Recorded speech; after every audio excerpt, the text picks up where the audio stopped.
Good morning or good afternoon, everyone, and welcome to today's webinar on bridge loans and how it can help you generate purchase business. Now, throughout the webinar, as questions come up, please go ahead and use the questions little function so that you can ask them, and I'll ask the speakers on your behalf. We want this to be as interactive as possible, so as questions come up, please go ahead and ask them. With that, I will turn it over to today's speakers. Mark, why don't you take it away and introduce our speakers today? Fantastic. Thanks so much, Rose. So good morning, everybody, or good afternoon, depending on where you are in the country today. I just wanted to take a second here to introduce Liv and Steve. Liv Barton is an account executive up in Salt Lake City for us, and she's out of our location there. And Steve Arledge runs credit for the Western US for us. And so he's our subject matter expert on all things guidelines. And he's out of Los Angeles. So I'm here out of San Diego. My name's Mark Lutzi. I run sales for the Western US. And we are here to talk to you a little bit about today, bridge loans. And so specifically, what the loan program is and how we're able to use that to help you guys close more loans. So Liv, tell us a little bit about today's agenda here so people can expect. Yeah, of course. Awesome. It's so great to be with all of you today. So we're going to cover a little bit about who we are at LendSure, what we do. We're going to cover the basics on the bridge loan. So for those of you who are not familiar with what a bridge loan even is, don't worry, we'll cover that, how the bridge loan works. And then we're going to go into depth on how you guys can utilize this to, present it to buyers, agents. So we'll give you some key talking points there. We'll also go over some real life loan scenarios so you can see how to apply the bridge loan to those scenarios. We'll have some marketing resources for you at the end, go over a quick action plan, and then we will have some time for questions and answers as well. Thank you, Liv. So a little bit about who we are. So LendSure has been in business for about 8 years. We are headquartered out of San Diego, California. We do have regional offices out of Utah, out of Rhode Island, and a rather large office out of Georgia as well. We do originate to securitize. We have a securitization partner named Ellington, and they're also a strategic partner of ours in regards to how we do our business. We have a highly experienced management team with Joe Leiden and Stu Marvin, and those are two co-managing directors of our organization. They've been in the business, for, it seems like forever. I don't think they'd appreciate me saying that, but at least 30 to 40 years of industry experience in this sector of the mortgage business. We do lend in 47 states, and our footprint continues to grow. We're not currently licensed for owner-occupied properties in New York, but we are able to do non-owners. So I get that question frequently. So what do we do for non-QM on the edges of conforming? So essentially, we are one of the few 100% driven non-QM lenders. We carry no FHA, Fannie Mae products. Every program that we have available is intended for a non-QM audience. So that kind of trickles down into how we underwrite and process loans, and then ultimately our training on the front end for salespeople to know their way through a non-QM loan. So our attention to focus on this product is a benefit to you as a customer of ours all the way through the process. It really helps with the way that we look at service. We carry things that are not necessarily found all the time in the industry today. One of them being our interest only program. We're going to get into that a little bit and show you the key features and benefits to that. We also have expanded income documentation. So we do have the ability to work with bridge loans on truly conforming borrowers and show you how we've actually done some of those as well. We get into property types of 1 to 4, and then we also do have a 5 to 8 unit as well. And so I kind of passed by a slide here. So Liv, why don't you talk to us a little bit about specifically our bridge loan program and then what it's for? Of course, yeah. So what the bridge loan is, a bridge loan is a short-term loan. It's used to achieve cash out from a borrower's departing residence to be used for the down payment on the home that the borrower intends to buy. With the bridge loan, there are no monthly payments. So the borrowers, they do not have, that monthly payment affecting their DTI on the purchase. So that's not going to be taken into account. One of the biggest plus of our bridge loan versus other bridge loans is that we're not going to hit the borrower with that payment on their departing residence on the DTI for the purchase. So it's going to allow a lot more borrowers to qualify for that purchase loan. Again, it is a short-term loan, so it's a 12-month balloon payment. The borrower will not have any monthly payments, and then they have 12 months to sell that home. So Liv, there's some confusion probably right out of the gates, and most people are asking, can we do the bridge loan and then close with Fannie Mae? Is that possible? Yeah, so great question. It comes up a lot. With our bridge loan, it's a package deal. So we have, the bridge loan and the purchase, and we have to do both of them because they are a package. So we are not able to do just the bridge loan and then the borrowers go somewhere else for the purchase loan. We will do both.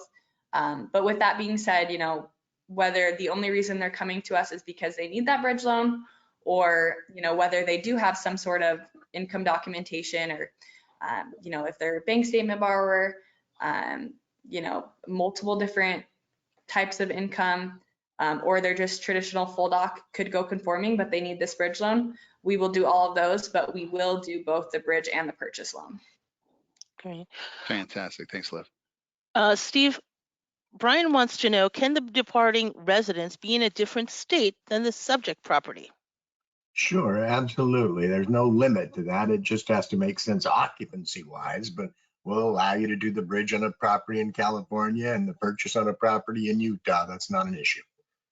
Great. There is one caveat to that. I just want to make sure everybody knows. A side note is state of Texas. So Steve, you may want to speak to Texas because that's the only one that pops up.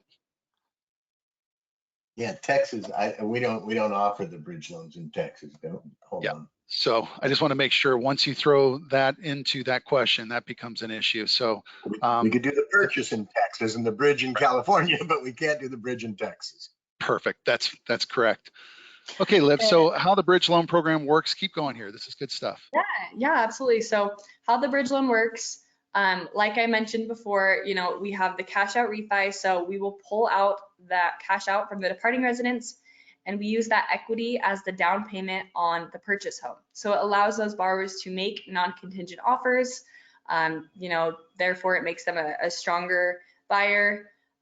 We will become the new lien holder on that cash out refi. So really, it's a traditional cash out refi. We will, pay off the existing lien. We become the new lien holders on that bridge loan. And then, it'll be a 12-month balloon payment. So they don't have any monthly payments due on that bridge loan. It's not going to hit the DTI on the purchase. So they don't need to worry about that there. So this is a continuing question that we get even after we explain the purpose of the bridge and how it's constructed. Then usually the loan officer circles back and says, well, what about the payment on their existing first? So just to make sure everybody understands, when we're doing a bridge loan on the departing property, we're paying off the existing liens. We're making them payment free. So if they have a current mortgage payment of $2,000 and they access their equity in a bridge loan, that is wrapped into a 1-year balloon with no payment. So I just want to make sure that is exactly how the program works. That's right, and we collect the taxes and insurance up front as well for the year. So we're not even hitting them with the taxes and insurance on that property. Fantastic, Steve. Thank you. And I know that Lisa and Jared had a couple of questions on that. So Lisa, Jared, if that was answered appropriately, completely, let me know. If you have any more questions about the DTI and calculating, please let me know. All right, so trying to move off to the next slide here. Rose, do you think you can assist? Sure. It's not letting me pop up there. So, okay. Did we skip a slide? So yeah, so let's see. There's a few more points. Yeah, it's basically how you start the conversations with your buyers and agents. Yeah, awesome. So basically, some of our key points when presenting this program to buyers and agents, one of the biggest things is obviously that it allows those buyers to make those non-contingent offers and therefore they become a stronger buyer and a stronger offer. And it also helps them to avoid, those awkward conversations with family asking for a gift fund. Instead, they can access that equity in their departing home without having already sold that. So huge plus there, definitely something that you would want to make your buyers and agents aware of. Another big point is that it gives them time. So, whether that's time to maybe do some remodeling on the departing residence, fix something up, maybe even it's just time to, be a little bit pickier in the offer that you choose to accept. Maybe the home's already listed, it's just a matter of what offer is the seller going to accept. Maybe they're trying to get a little bit more out of the property, but the bridge loan allows them to have that time to be pickier, to pick the better offer, to wait for that better offer. So that's one of the big plus of the bridge loan, is that they do get more time with that. And then one of our last points is the quick close. So our process at LendSure is very front heavy. We will do, we have a pre-approval process where we will do a full upfront pre-approval of the file. We get a real loan decision from senior management. So we will get all that stuff addressed upfront within the first couple of days of seeing the file. We will get a jump start on a lot of the conditions. So we really do, have a front-loaded process where we'll knock out a lot of stuff right away, and therefore it allows the rest of the process to go by a lot smoother, and essentially just allows us to have a much quicker close, which of course agents love. That's great, Liv. Thank you. Okay, so a couple of other talking points about the program. Borrowers can make non-contingent offers to buy another property without having the bridge loan property under contract. So that's a huge benefit to somebody that's trying to find the property of their dreams. They kind of get into the emotional transaction, and they're kind of stuck. Their existing home just is not simply selling at the rate that they wanted it to. They can access the equity in the departing residence to use as a down payment for the purchase. Sometimes bridge loans are essential to get the borrower's dream home. In the current rate environment, the cost of the wasted opportunity is higher than the cost of the bridge loan. And again, things are changing. I just, here in San Diego County, I asked one of the top real estate agents what their current listing time is for their listings that they particularly are involved with. And it's at 52 days today. If I would have asked that person just 90 days ago, it would have been dramatically less. So you're starting to see a huge separation in certain things that simply just didn't exist even as much as 90 days ago. So this program becomes more and more popular with this particular situation. The buying with equity available, but they're not able to take one appropriate part of the transaction to the next, and that's what the bridge loan is really helping them do. So we got a couple of here. IO on the bridge, no payment due, no liability gain, 12-month balloon, and a 2.5 points to LendSure. Steve, let's talk a little bit about doc type. We get into the doc type conversation because usually, being a non-QM lender, most of the loans we look at are actually non-QM borrowers. But in this case, the market's kind of changing that. Can you speak to that a little bit? Well, yeah, I mean, part of it is the product, having the bridge available. If the guy had enough equity in the home that he's his current primary that he's trying to do the bridge on, he might well be able to get his LTV on the purchase down to 50, 60 LTV, which of course results in a lower rate on that loan, which of course results in easier qualifying and more favorable terms. But we also do have a lot of flexibility on the doc type. Obviously, we do your standard full doc borrower. We do asset depletion. If a person has more than $500,000 in assets, we can combine those two. Say his debt ratio would be 52 based on his W-2 income, but he's got a $500,000 retirement account. He doesn't have to be retired, but he's got a $500,000 retirement account over there. We can asset deplete that retirement account to give him additional income to bring that debt ratio, that qualifying ratio down. Obviously a big advantage for the borrower to qualify. Bank statements is another thing we allow, 24-month bank statements. We do an awful lot of those. That's probably a bulk of our full doc loans. and then combining those income types. So you could do bank statement loan for a self-employed guy, W-2 for the wife, and asset depletion if you needed to. We have a lot of flexibility on that. And then getting it pre-approved up front, of course, means we're closing these things at the same time. They're happening right now, and you don't have to have any delays at escrow and closing for, oh, the buyer fell out on trying to sell that house. You get your money out. Steve, I've got a bunch of people. I'm so sorry, Mark. We've got a bunch of people asking about closing costs for the bridge loan and how they get paid on the bridge loan. Do they get paid on both loans? But they can charge up to a half a point, I believe. Isn't that right, Mark? I don't get as involved in the pricing as I do the underwriting of the loan, but I think they, you have some cost issues, but a half a point is what they, but primarily they get paid on the purchase money loan. Correct. So one last item on the doc type. If you would have asked me 6 months ago if we've ever, financed a Fannie Mae type borrower full doc with a bridge, the answer would have probably have been no. In fact, we never even see the scenarios. We did get some questions about it, but once we realized that it was a Fannie Mae full doc loan, this product really wasn't a great fit, and the loan officer was able to find other solutions for the borrower. But with the rate change, now no longer is it a 3% interest rate for a Fannie Mae borrower. Now all of a sudden it's 7%. So now we're in a whole different realm here. People are looking to find vehicles that are going to solve the problem now and then deal with the debt to be refinanced downstream is really the mindset of somebody in these positions. So the reason I go into detail here is that the full doc borrower that you guys are used to is tax returns. It's W-2s. It's the complete and utter Fannie Mae income doc picture. So Steve, can you just elaborate real quickly what you call full doc? Well, full doc for a self-employed borrower would be his tax returns, obviously. For standard full doc for a W-2 wage earner, it'd be his W-2 and his year-to-date pay stub. That's your standard full doc, not that unlike what you would get in the conforming world. Okay, so fantastic. And then moving over to the pre-approval process, Liv, you spoke about that a little bit, but can you walk somebody through real quickly just the timelines that you're looking at on the front end working through the pre-approval with you?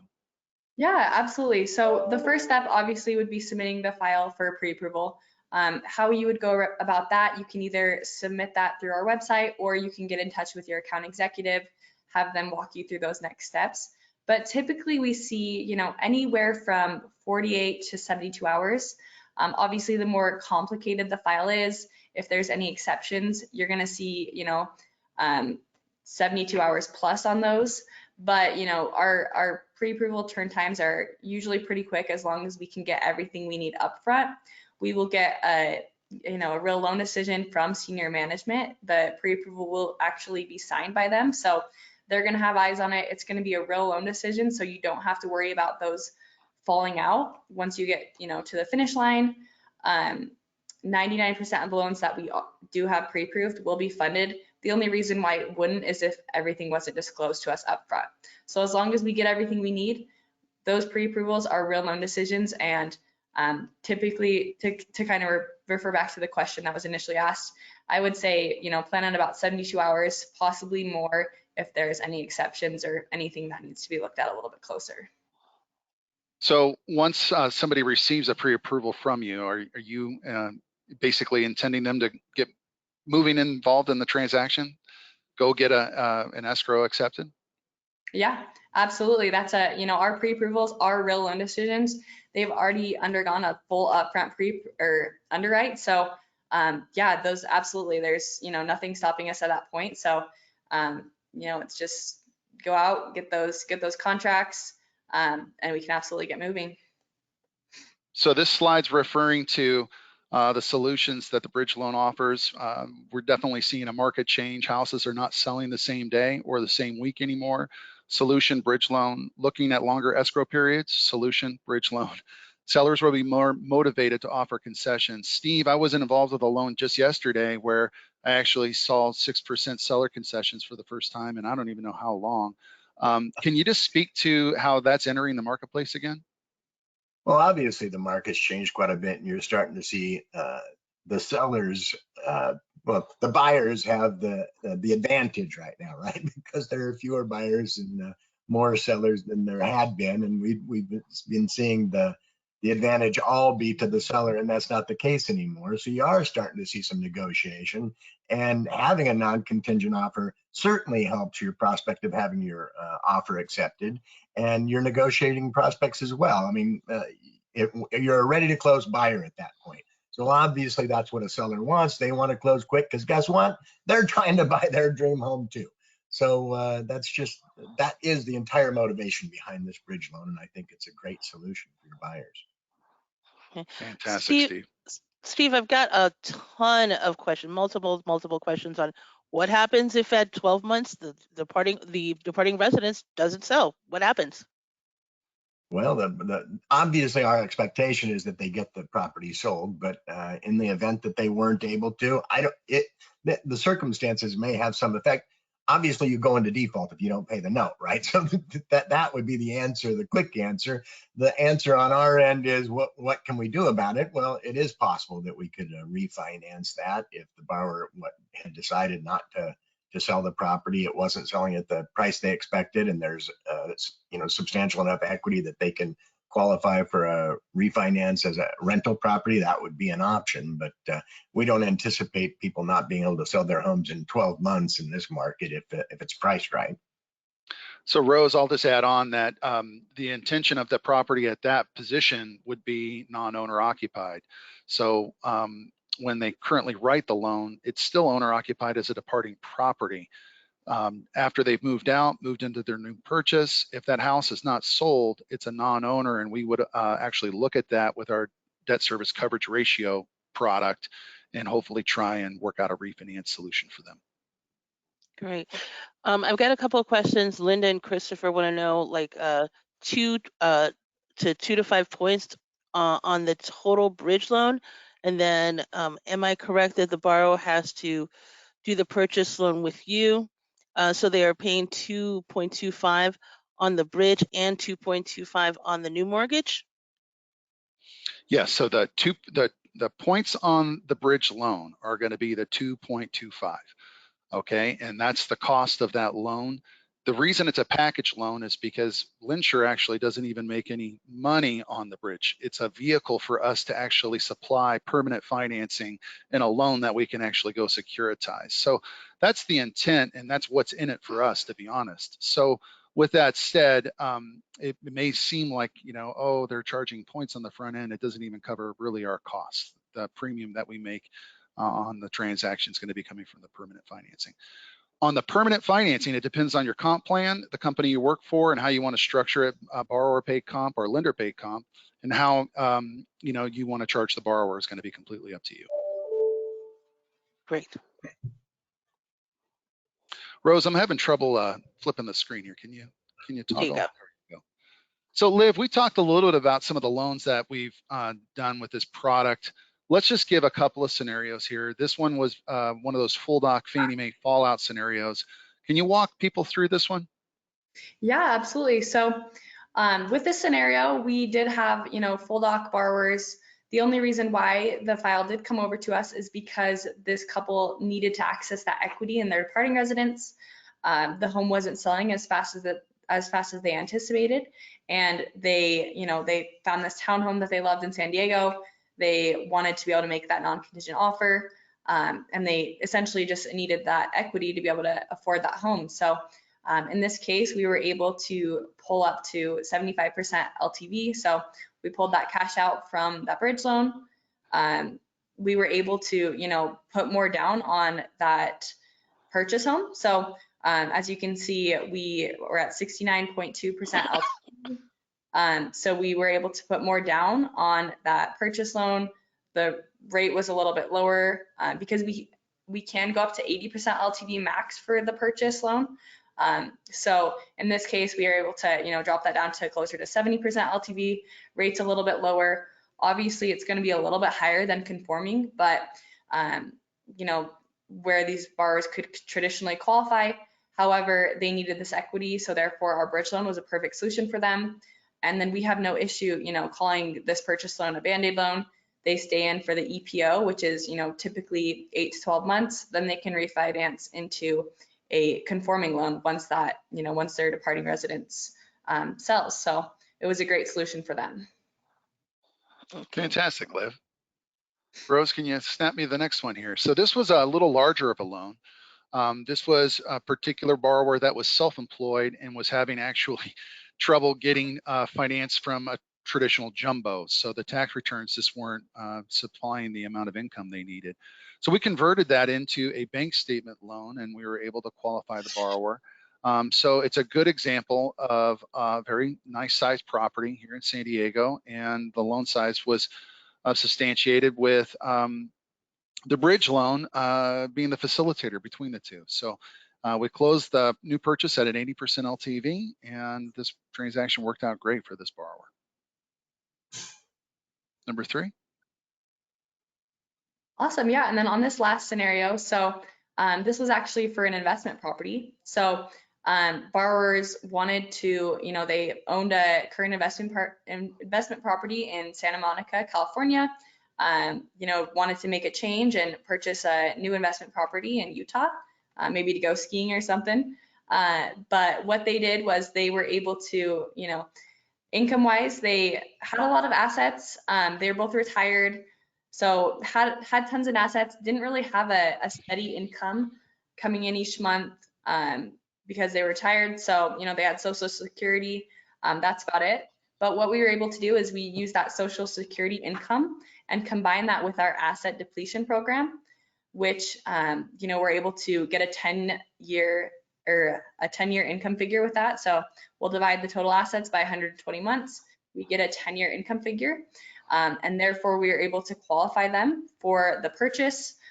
They were able to get that cash out from their investment property, use part of that along with some additional assets from their savings account, use that as a down payment on that purchase home, and therefore, get that dream house. Awesome.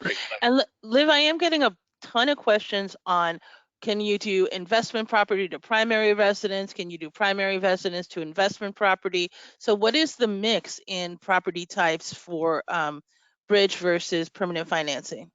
Steve, that's you. Yeah. I mean, we do allow second home and investment properties under our bridge product. We restrict the LTV on those to 65% LTV max, but we do allow it. So you could use a non-owner bridge to buy an owner occupied, I suppose, but more likely you'd be buying a non-owner occupied, and so you'd get 65 LTV on that bridge loan, and that for the non-owner, and then whatever LTV you qualified for the purchase. Just Awesome. to touch on that as well, I would say traditionally what we do see is, when they're kind of what Steve said, when they're pulling cash out from a purchase, it's going towards another purchase. So traditionally it is from the same occupancy type. So if it's from an investment property, they're going to be purchasing an investment property. So I mean, that's traditional. It might be allowed to do it, another way. It might call for an exception. So something we can look into if that comes up, but more than likely they will be looking for the same occupancy. Yeah. Now here's where a lot of people had questions on these, so let's go into it. So your standard interest rate, 7.99% for all bridge loans. So it just comes with a flat interest rate. That interest rate accrues interest throughout a 12-month period, and whenever you get the payoff, the house sells and the payoff, that's where you are essentially looking at the interest accrued on top of your principal. The 2.25% is the origination fee for LendSure, and that essentially just covers our cost to originate the loan. The LO can charge up to 1/2 on this product, sometimes less to keep points. We do have, because it's a 1-year balloon, there are definitely some thresholds that we can't exceed. So usually we're on the front end dealing with those pricing issues at the pre-qual stage so that we don't run into issues downstream. 12-month balloon payment, no monthly payments due. So that's ultimately one of the biggest selling features for your borrower. So when you get into that, monthly payments will not affect the DTI on the purchase property. That's specific to us. So when we're looking at this as a package deal, we don't include any PITI involved with the departing property into the debt ratio of the new purchase. Your max LTV is 75. and we no longer finance points, so that's no longer necessary in that slide. So go ahead, Rose. Okay. So here's the good stuff, the action plan. Yeah, and then So just briefly before you dive into this, Mark, obviously this action plan is aimed more so for, new agents developing those relationships. What I just want to briefly touch on is, think of those agents who you already have those relationships with. Chances are they have a lot of borrowers who are, kind of at a standstill right now. Maybe they're trying to sell their departing residence and they're just at a standstill. So they need options. And you as a loan originator, you are going to bring so much value to them with the bridge loan. Agents love bridge loans; their eyes light up. We have done joint presentations with lots of agents, and it truly is amazing to see how interested these agents are in these bridge loan products, and how much they can bring value to those relationships. So one thing is to just think about those agents that you already have those relationships with. How can this be a tool for you to give them, so that they, people that they already are working with, this might be the solution to their problem. So something to bring to their attention for sure, and see how that can, free up some of those borrowers and buyers and sellers that they already have to go on and, purchase a new home. That's great, Liv. So there are definitely liens already in your portfolio of just the agents that you currently work with, which is fantastic that this product had actually generate for you. But I'm actually going to go to the next step, and that is somebody that might be a little more motivated, somebody that's looking for an opportunity that maybe the industry's kind of passing over at this particular time. So this is something that I know one of our loan officers that we work with has utilized our bridge and had a great deal of success. And so I'm just going to walk you through the method. It doesn't necessarily mean that you have to go out and do this to be successful with this program, but it definitely be a way for you to look at growing your business. So for sale signs, we all have basically a commute to work, or we're out and about in our local areas. We're looking at for sale signs. If you see a for sale sign, just jot down where you're at. Take that information back to your home office, pull up Zillow, Realtor.com, look up the property. That's going to simply tell you some basic information: what the price of the home is selling for, the date that it was actually listed, and the price amount, how many days on the market it's been sitting there.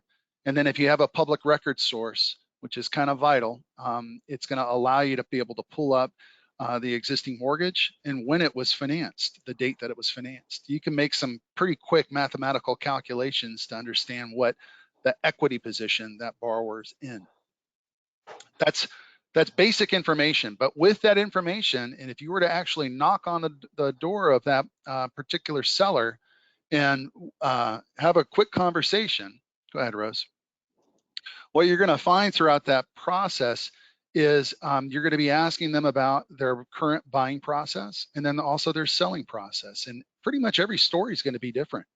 You're going to have things in there that are going to be related to work or transfers or moving out of state, or all this kind of stuff is going to come up. And you're going to be like, okay, well, wait a second, is the bridge loan applicable in this particular situation? And be actually surprised on how often it is.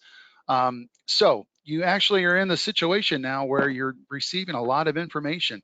Maybe this particular seller had already tried to get into contract but couldn't get the offers accepted because they were contingent offers.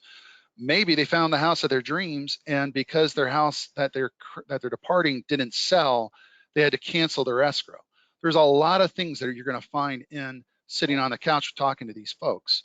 The bottom line is that the bridge loan does a couple of things. It helps them get the best price possible for their home, because you're taking away the need to sell the property immediately to access the equity. It provides them with cash to purchase their new home. They become a non-contingent cash buyer to the seller that they're interested in buying from.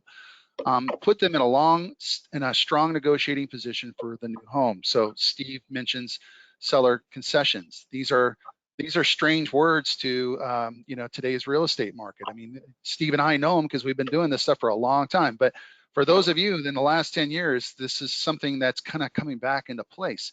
your borrower that is a non-contingent buyer is in control, and they actually have very sophisticated negotiation tactics that that real estate agent can take advantage of to the benefit of your buyer. So anyways, ask to contact their real estate agents once you get to that level of the conversation. There's going to be a listing agent and a buyer's agent in some cases. Some cases it's going to be one agent doing both. But I will tell you, if you have the ability to get those agents on the phone and you have some dialogue about the tool that you have to unlock the particular locked up transaction, they're listening. Okay, so I'm putting you in the driver's seat with this particular loan program to essentially generate leads just out of listings. So go ahead, loop in the real estate agent and ask if they're on the buyers that can be helped with this program. That's essentially growing your real estate database. As soon as you add value to one real estate agent with this program, it's going to happen that you're going to fall into the real estate agents talk with each other. Before you know it, you're going to be growing your real estate pipeline simply off of referrals because you're accessing and marketing this bridge loan program. So with that said, I'm going to turn it over to Rose. She can talk to you a little bit about how to kind of customize this into your company, your branding, your logo, but it's your bridge loan program to go sell. Go ahead, Rose. Thanks, Mark. So I'm getting a lot of questions. Yes, you are going to get a copy of this slide deck. Yes, you are going to get a recording of this webinar. Look for an email from me in about an hour. And that's also going to include these a link to these private label resources. These are we've got even videos, postcards, banners, flyers. You can see that there's a number of different styles where you can put in your logo, your contact info, your disclaimer, and you can start marketing to realtors and to borrowers today so that you can start building that. So look for an email from me in about an hour. Perfect. Great. So with that, I'm going to, guys, if anybody has any additional questions, please go ahead and submit them now. Can you do a bridge on an FSBO if it is documented on Zillow, etc.? I'm not sure what that means, but No, for FSBO. sale by owner, the property has to be listed on the MLS. Okay, got it. Can you send in a loan for pre-approval using the bridge loan program? Yes, of course. We get a lot of them. We do a lot of these. Liv does a lot of these, don't you, Liv? I do.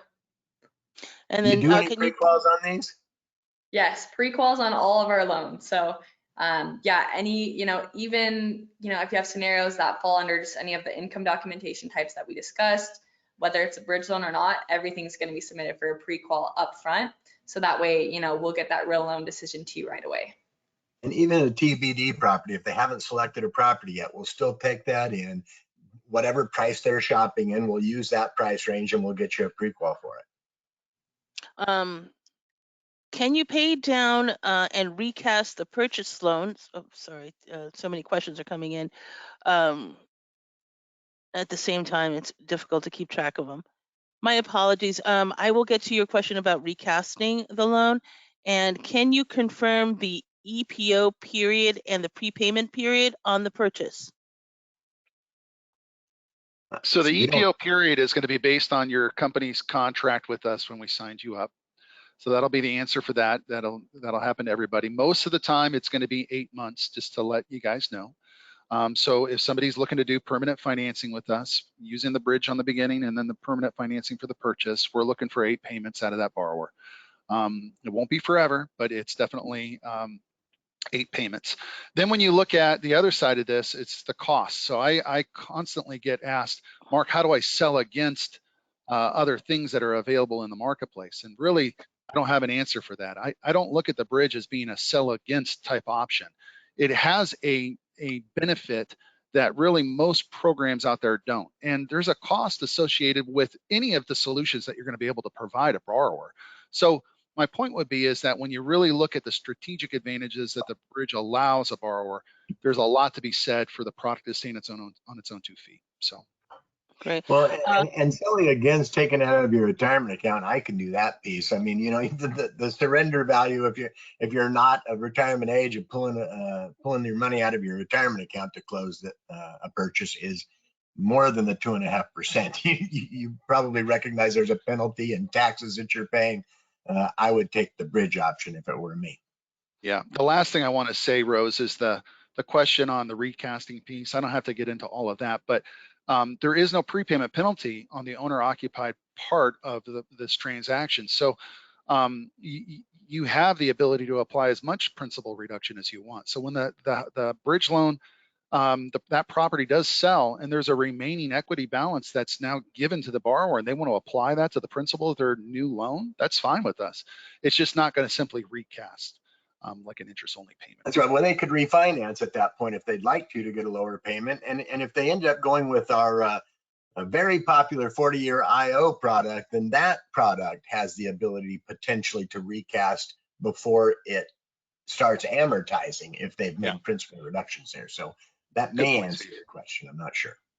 Okay, great. And I've got, David, Alex, and several others are asking if you need to be licensed in both states, the departure residence state and the purchase residence state. That's a question I haven't had. So Steve, I'd lean on you. And if not, let's call our legal. I don't know. I'm not certain of the answer to that question. I believe the answer is no, but we'll have to check on that for you and get back. Yeah, I have experienced this before. So the loan officer does need to be licensed in both states. It doesn't necessarily have to be the same loan officer though. So I've had, I have a bridge loan I'm currently working on where it's, they're doing the cash out refi in California and the purchase is in Georgia. So it's, the cash out refi is under a different loan officer and then the purchase is under someone who's licensed in Georgia. So they just have, the loan officer for that loan, because essentially it is treated as two separate loans. It's a package deal, but it's two separate loans, a cash out refi and a purchase. As long as, the loan officer for that specific loan is licensed in that specific state, then we should be fine. Can you finance renovation costs on the new property through the bridge loan? We can't, but we do have a fix and flip option. And if you go to our website, LendSure.com, we have some information there, and we actually have a very user-friendly platform for loan officers just to put in a scenario, and somebody will get back with you pretty much immediately on that. So that's a very popular program today. Okay, fantastic. Can you give us an approximate interest rate, assuming the borrower has a 700 credit score?